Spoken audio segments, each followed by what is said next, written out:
Hello बच्चों, आज हम पढ़ने जा रहे हैं व्यवसाय अध्ययन का पहला अध्याय प्रबंध की प्रकृति एवं महत्व। आज इसका मैं दूसरा लेक्चर प्रस्तुत कर रही हूँ। मैं हूँ श्रीमती सुधा शर्मा। अब तक हमने पढ़ा प्रस्तावना, प्रबंध की अवधारणा, अर्थ और परिभाषाएं, साथ ही प्रबंध की विशेषताएं। आज हम पढ़ने जा रहे हैं प्रबंध के उद्देश्य, प्रबंध का महत्व और प्रबंध के स्तर। प्रबंध के उद्देश्य। किसी भी संगठन के उद्देश्यों को परिभाषित करना आवश्यक होता है, क्योंकि संगठन कोई भी हो, उसके कुछ न कुछ उद्देश्य व लक्ष्य अवश्य होते हैं। इन्हीं लक्ष्यों को प्राप्त करने के लिए प्रबंध कार्य करता है। प्रबंध का पहला उद्देश्य है न्यूनतम प्रयासों से अधिकतम परिणाम प्राप्त करना, अर्थात कम से कम प्रयास, कम लागत व कम समय में अधिक से अधिक परिणाम प्राप्त किया जाना। अन्य शब्दों में हम कह सकते हैं उपलब्ध मानवीय एवं भौतिक संसाधनों के प्रयोग से अच्छे परिणामों को प्राप्त करना ही प्रबंध का मुख्य लक्ष्य होता है। दूसरा पॉइंट, नियोक्ता एवं कर्मचारी का विकास करना। नियोक्ता एवं कर्मचारी दोनों समाज के अंग होते हैं। इसके विकास से ही समाज का विकास संभव हो सकता है। इस हेतु श्रम पूंजी के मध्य समन्वय, कर्मचारी प्रशिक्षण, पदोन्नति एवं पारिश्रमिक तथा संगठन के विकास की योजना से संबंधित कार्य करना प्रबंध का उद्देश्य होता है। श्रम पूंजी में समन्वय बनाए रखना। श्रम पूंजी में समन्वय बनाए रखने से तात्पर्य होता है श्रमिक वर्ग व पूंजीपति वर्ग में आपसी सामंजस्य बनाए रखना। किसी भी उपक्रम के दो प्रमुख वर्ग होते हैं, एक श्रम जो उपक्रम के कार्य में महत्वपूर्ण भूमिका निभाती है तथा जिसके हाथ में शक्ति होती है, तथा दूसरा पूंजी जो उपक्रम को संचालित करने में महत्वपूर्ण भूमिका निभाती है। प्रबंध इन दोनों के बीच सदैव पुल का काम करता है, अर्थात श्रम और पूंजी को जोड़ने का कार्य प्रबंध द्वारा किया जाता है। अगला पॉइंट देखते हैं हम, लक्ष्यों की प्राप्ति। व्यावसायिक लक्ष्यों को प्राप्त करने के उद्देश्य ही प्रबंध को संगठित किया जाता है। किसी भी संगठन के स्थापना के कुछ उद्देश्य अवश्य होते हैं। इनको प्राप्त करने के लिए ही प्रबंध विभिन्न कार्य करता है। ये लक्ष्य कुछ भी हो सकते हैं। व्यावसायिक लक्ष्यों को प्राप्त करने के उद्देश्य ही प्रबंध को संगठित किया जाता है और लक्ष्य की प्राप्ति की जाती है। आगे देखते हैं हम लोग, सामाजिक न्याय एवं मानवीय विकास। एक प्रभावी प्रबंध समाज में समृद्धि लाता है। उन्नत पारिश्रमिक मतलब अच्छी पारिश्रमिक, कार्य की उत्तम दशाएं, कार्य करने की अच्छी दशाएं व अन्य सुविधाओं से कर्मचारियों का विकास तो होता ही है, साथ ही साथ इससे श्रेष्ठ उत्पादन की परिकल्पना भी की जाती है, जिससे कि समाज के विभिन्न हितों को विकसित किया जाता है। आगे हम देखते हैं प्रबंध का महत्व।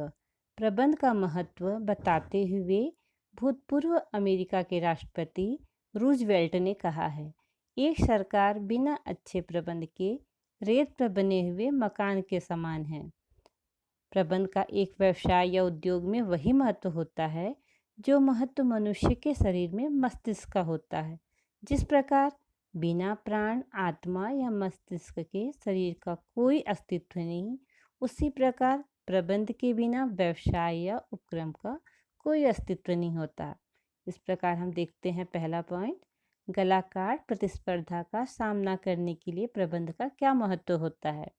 गलाकार प्रतिस्पर्धा का तात्पर्य होता है आज के समय में जो हमारा प्रतियोगिता का समय है उसका सामना करना। मनुष्य हो या व्यापार या उद्योग, प्रतिस्पर्धा से ही प्रगति का विकास का मार्ग प्रशस्त होता है, किंतु गलाकार प्रतिस्पर्धा से सभी पक्षों को विभिन्न कठिनाइयों का सामना करना पड़ता है, स्पष्ट शब्दों में हम कह सकते हैं, गलाकार प्रतिस्पर्धा का आशय दूसरों के व्यापार को क्षति पहुंचाने के उद्देश्य से अपना कार्य सफल करना है। ऐसी विषम परिस्थिति में अच्छा प्रबंध ही कलाकार प्रतिस्पर्धा का सामना कर अपने व्यवसाय को आगे बढ़ा सकता है। सेकंड पॉइंट, लागत में कमी करने के लिए। प्रतिस्पर्धा में सफल होकर आगे बढ़ने के लिए एक ही रास्ता होता है, लागत में कमी करना, अर्थात खर्च में कमी करना। इस हेतु लागत को कम करने के विभिन्न उपायों को ढूंढा जाता है। यह कार्य एक अच्छा प्रबंधक ही कर सकता है। लागत में कमी हो किंतु वस्तु की उपयोगिता में गिरावट नहीं आनी चाहिए। इसका एक अच्छा सा एग्जाम्पल हम देखते हैं। पहले के ज़माने में रेडियो में तांबे के सामानों का उपयोग किया जाता था, जो कि थोड़ा महंगा होता था। आज के समय में इसमें प्लास्टिक के सामान का उपयोग करता, जो कि लागत में हमें कम मिलता है। चौथा पॉइंट हम देखते हैं, बड़े उपक्रमों की जटिलता को दूर करने के लिए। विकासशील औद्योगिक युग में उद्योगों का आकार बड़ा होने से व्यापार में अनेक जटिलताएं आती हैं। अब उद्योग एवं व्यापार अंतर्राष्ट्रीय स्तर पर होने लगा है, जिससे अंतर्राष्ट्रीय स्तर की समस्याओं व जटिलताओं को दूर करने के लिए श्रेष्ठ व क्रियाशील प्रबंध का होना अत्यंत आवश्यक है। अगला पॉइंट हम देखते हैं, उत्पादन के साधनों का सदुपयोग करने के लिए। उत्पादन के विभिन्न साधन होते हैं, जैसे श्रम, पूंजी, माल, मशीन आदि का सदुपयोग करने के लिए प्रबंध का महत्व काफ़ी बढ़ जाता है, क्योंकि इन सभी साधनों का उपयोग कब किया जाना है, कैसे किया जाना है, इसका निर्देशन प्रबंध के द्वारा ही सही तरीके से हो पाता है। पांचवा पॉइंट हम देखते हैं, उत्पादन के विभिन्न साधनों में समन्वय के लिए। श्रेष्ठ व अधिक उत्पादन के लिए उत्पादन के समस्त साधनों में उचित व अच्छा समन्वय होना अत्यंत आवश्यक होता है। इस हेतु एक अच्छे समन्वय, जिसे हम कोऑर्डिनेटर कहते हैं, की आवश्यकता होती है। यह कार्य प्रबंध द्वारा ही श्रेष्ठ ढंग से संपन्न किया जा सकता है।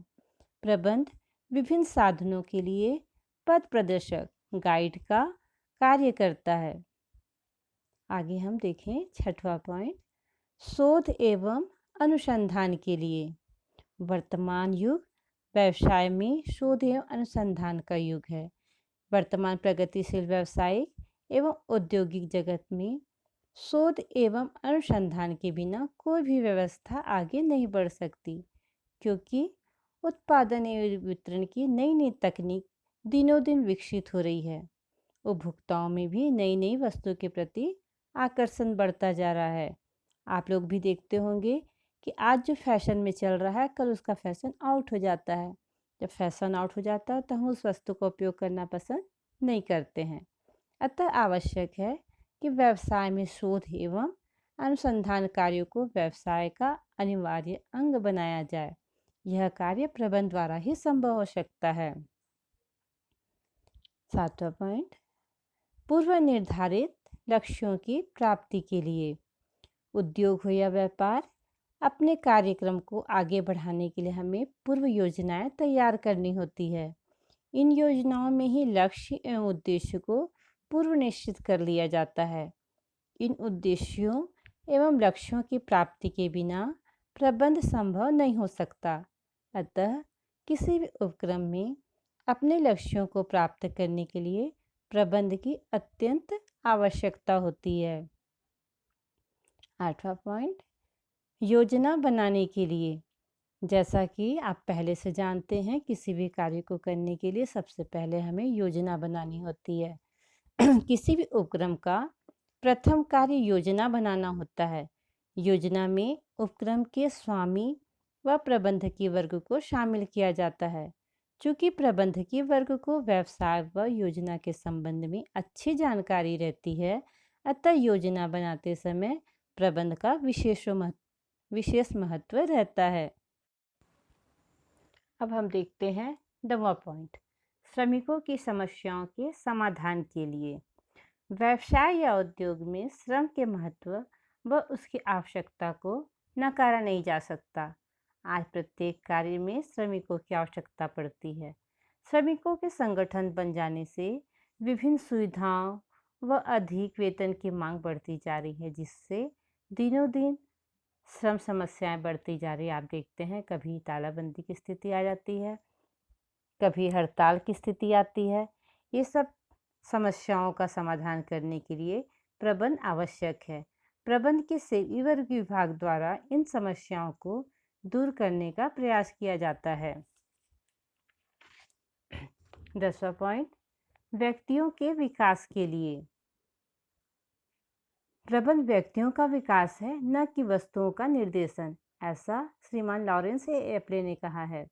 प्रबंध से व्यक्तियों को प्रशिक्षण के माध्यम से उन्नत कार्य करने की तकनीक सिखाई जाती है, जिससे व्यक्ति अपना विकास स्वयं करता है। प्रबंध के प्रयासों से नई नई वस्तुओं का निर्माण किया जाता है, जिससे मनुष्य का विकास होता है। प्रशिक्षण के द्वारा व्यक्ति ज़्यादा अच्छे ढंग से कार्य संपन्न कर पाता है। कुशल उत्पादन एवं वितरण व्यवस्था के लिए हमारा 11वां पॉइंट है। कुशल उत्पादन एवं वितरण व्यवस्था के लिए व्यापार एवं उद्योग में वस्तु के उत्पादन तथा क्रय से लेकर वस्तु को उपभोक्ता तक वितरण करने की जिम्मेदारी उत्पादक की होती है। अर्थात वस्तु का उत्पादन से लेकर उपभोग करने के लिए उपभोक्ता तक पहुंचाने की सारी व्यवस्था करने की जिम्मेदारी उत्पादक की होती है। अतः यह कार्य आदर्श प्रबंध व्यवस्था से ही संभव हो सकता है। प्रबंध के निर्देशानुसार वितरण व्यवस्था का कार्य विज्ञापन एवं वितरण विभाग द्वारा किया जाता है। 12वां पॉइंट, सामाजिक उत्तरदायित्व को पूर्ण करने के लिए उद्योग व व्यवसाय से जुड़ा प्रत्येक व्यक्ति समाज का सदस्य होता है तथा वह उपभोक्ता तथा उत्पादक भी होता है। अतः क्रेता को अच्छी सेवा व अच्छी वस्तु प्राप्त हो, इस हेतु प्रबंध एक विशेष भूमिका अदा करता है। श्रमिकों व कर्मचारियों को सुविधाएं, कार्य की अच्छी दशाएं, स्कूल, अस्पताल आदि की व्यवस्था प्रबंध के द्वारा ही की जाती है। आप जानते होंगे कि बहुत से सरकारी एवं प्राइवेट संस्थाओं में कार्य करने वाले कर्मचारियों को अतिरिक्त सुविधाएं दी जाती हैं, जैसे हॉस्पिटल की सुविधा, निःशुल्क शिक्षा की व्यवस्था। इसका एग्जाम्पल आप देख सकते हैं, जिंदल, रायगढ़ में जो जिंदल कारखाना है वहाँ एक अलग स्कूल है जहाँ पे निःशुल्क शिक्षा दी जाती है। साथ ही बीएसपी भिलाई स्टील प्लांट, यहाँ भी निःशुल्क रूप से चिकित्सा एवं शिक्षा की व्यवस्था की गई है। ख्याति में वृद्धि के लिए व्यवसाय हो या व्यापार, इसमें ख्याति का विशेष महत्व होता है। आज बड़े बड़े उद्योग घराने जैसे टाटा, बिरला आदि अपनी ख्याति के कारण ही विकास की चोटी पर पहुंच गए हैं। ख्याति को बढ़ाने में प्रबंध का विशेष महत्व रहता है। उद्योग एवं व्यापार की प्रगति उसकी ख्याति पर ही निर्भर होती है। जितनी अधिक ख्याति होगी, उसका उद्योग, उसका व्यापार उतना ही ज़्यादा आगे बढ़ता है। लास्ट पॉइंट हम देखते हैं, रोजगार में वृद्धि के लिए। रोजगार में वृद्धि के लिए प्रबंध का विशेष महत्व होता है। प्रबंध की कार्य हेतु भारी मात्रा में कर्मचारियों एवं विशेषज्ञों की आवश्यकता पड़ती है। अतः उचित प्रबंध की सफलता के लिए कर्मचारियों को कार्य पर लगाया जाता है। प्रबंध द्वारा ही रोजगार के नए नए साधनों की खोज की जाती है। इस प्रकार रोजगार के साधनों में वृद्धि के लिए भी प्रबंध का विशेष महत्व होता है।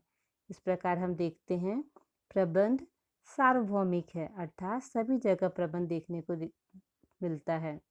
इसके लाभ या महत्व को हम अपनी उंगलियों पर नहीं गिन सकते। इसके कुछ अन्य लाभ इस प्रकार हैं। संकट के समय प्रबंध का महत्व होता है। सहकारी समितियों, बोर्ड, निगमों में महत्व, पारिवारिक व्यवस्था में महत्व, उचित अनुशासन में महत्व देखने को मिलता है। विद्यालय एवं महाविद्यालयों में भी प्रबंध का महत्व होता है। परीक्षा में, खेलकूद में, यातायात में, संदेश वाहन आदि के सभी स्थानों पर हम प्रबंध का महत्व देखते आए हैं। आइए अब हम देखते हैं प्रबंध के स्तर। प्रबंध का आशय संगठन में विभिन्न पक्षों के बीच एक रेखा अंकित करने से है। संस्था के प्रबंध पदों में अधिकारों एवं दायित्वों की सीमा के आधार पर अधिकारी अधीनस्थ संबंध की श्रृंखला का निर्माण किया जाता है। इस श्रृंखला को ही हम प्रबंध के स्तर कहते हैं। इसकी कोई निश्चित संख्या नहीं होती। व्यवसाय की प्रकृति, आकार आदि द्वारा प्रबंध के स्तर की संख्या निर्धारित की जाती है। ब्रेस्ट ने प्रबंध के स्तर को 3 भाग में बांटा है। पहला उच्च स्तरीय, दूसरा मध्य स्तरीय और तीसरा निम्न स्तरीय।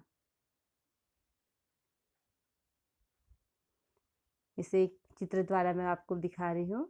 उच्च स्तरीय, मध्य स्तरीय और निम्न स्तरीय प्रबंध, इसे ब्रेस्ट ने 3 भाग में बांटा है।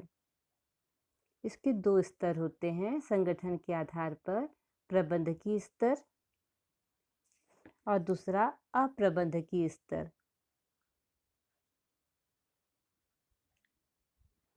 इसका आकार एक पिरामिड की तरह होता है। प्रबंध के स्तरों का आकार किस तरह से होता है? एक पिरामिड की तरह। इससे यह जानकारी मिलती है कि जैसे जैसे उच्च स्तर से नीचे की ओर चलते हैं, कर्मचारियों की संख्या बढ़ती जाती है। पिरामिड को देखते हुए आप थोड़ा समझने का प्रयत्न करेंगे। पहला स्तर है उच्च स्तरीय प्रबंध, जिसके अंतर्गत आते हैं संचालक मंडल, मुख्य कार्यकारी अधिकारी, चेयरमैन, प्रबंध संचालक एवं मुख्य प्रबंधक। दूसरा स्तर है मध्य स्तरीय प्रबंध। इसके अंतर्गत विभागीय प्रबंधक, उप विभागीय प्रबंधक और कार्यात्मक प्रबंधक आते हैं। निम्न स्तरीय पर्यवेक्षक स्तरीय यह तीसरा चरण होता है, जिसके अंतर्गत पर्यवेक्षक, फोरमैन और निरीक्षक आते हैं। और लास्ट में आप देख रहे होंगे एक प्लेटफॉर्म क्षेत्र दिख रहा है। यह प्लेटफॉर्म क्षेत्र होता है जहां पर अप्रबंधकीय सदस्य, जो कि श्रमिक होते हैं, वो कार्य करते हैं। श्रमिकों के कार्य क्षेत्र को हम प्लेटफॉर्म क्षेत्र कहते हैं।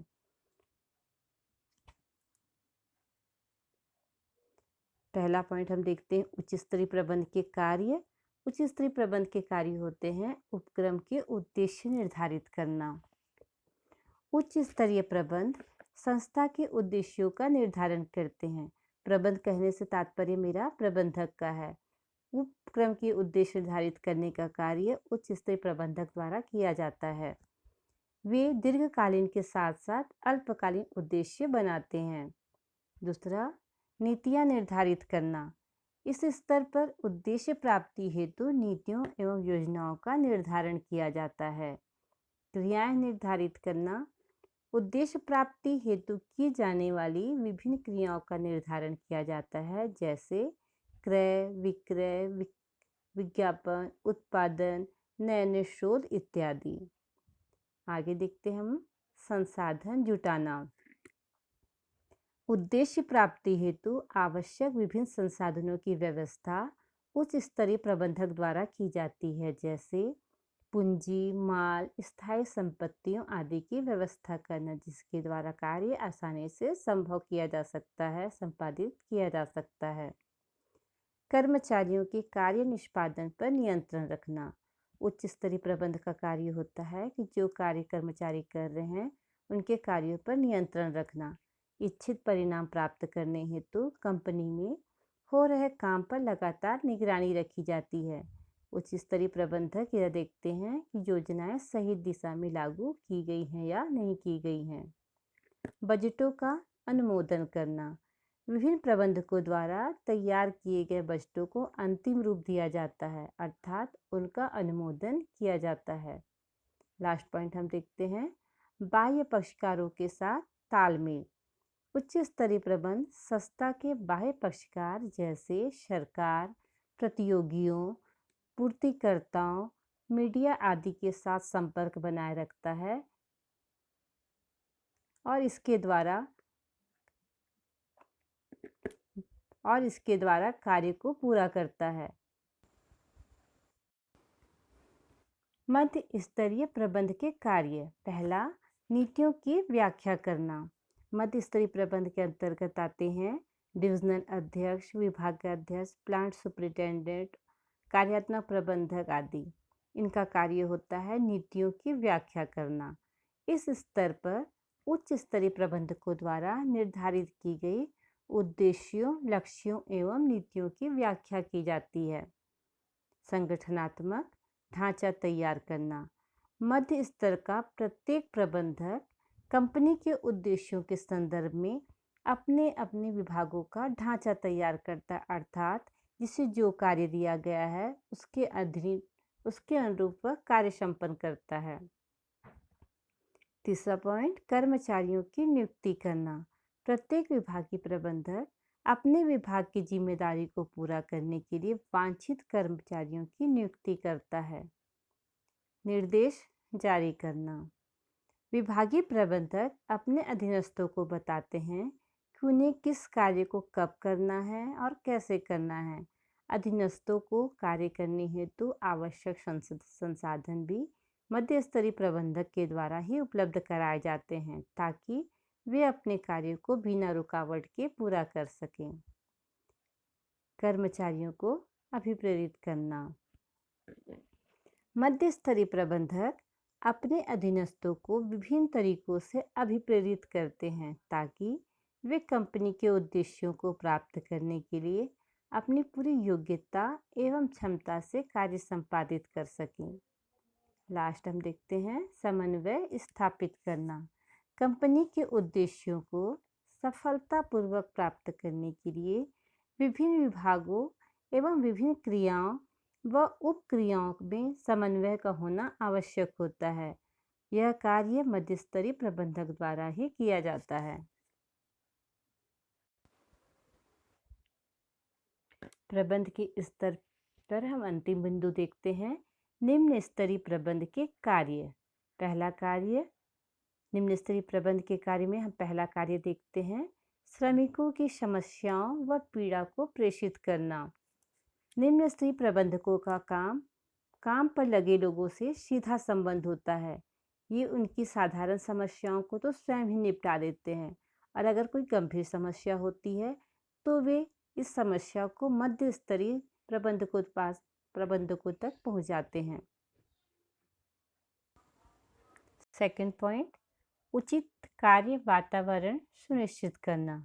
निम्न स्तरीय प्रबंधकों द्वारा कार्यस्थल पर पानी, बिजली, हवा, सफाई, आपस में मैत्रीपूर्ण संबंध आदि को सुनिश्चित किया जाता है।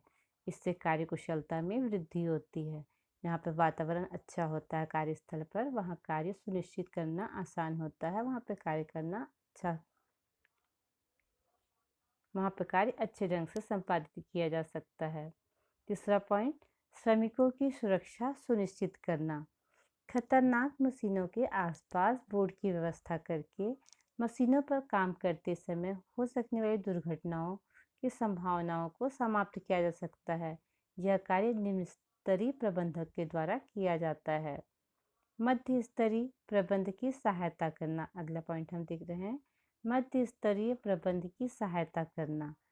निम्न स्तरीय प्रबंधक मध्य स्तरीय प्रबंधकों की कर्मचारियों के चयन, प्रशिक्षण, पदोन्नति आदि में मार्गदर्शन व सहायता करते हैं। अगला पॉइंट, सुझाव आमंत्रित करना। ये अपने अधीनस्थों से काम को और अच्छे ढंग से किस तरह से कराया जा सके, इसके सुझाव आमंत्रित किया करते हैं। अंतिम पॉइंट हम देखते हैं, अच्छे मानवीय संबंधों का निर्माण करना। ये अच्छे मानवीय संबंधों का निर्माण करते हैं ताकि कार्यस्थल पर टकराव को टाला जा सके। बच्चों, आपके लिए एक होमवर्क है।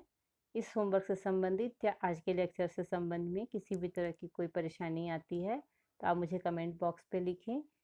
Thank you.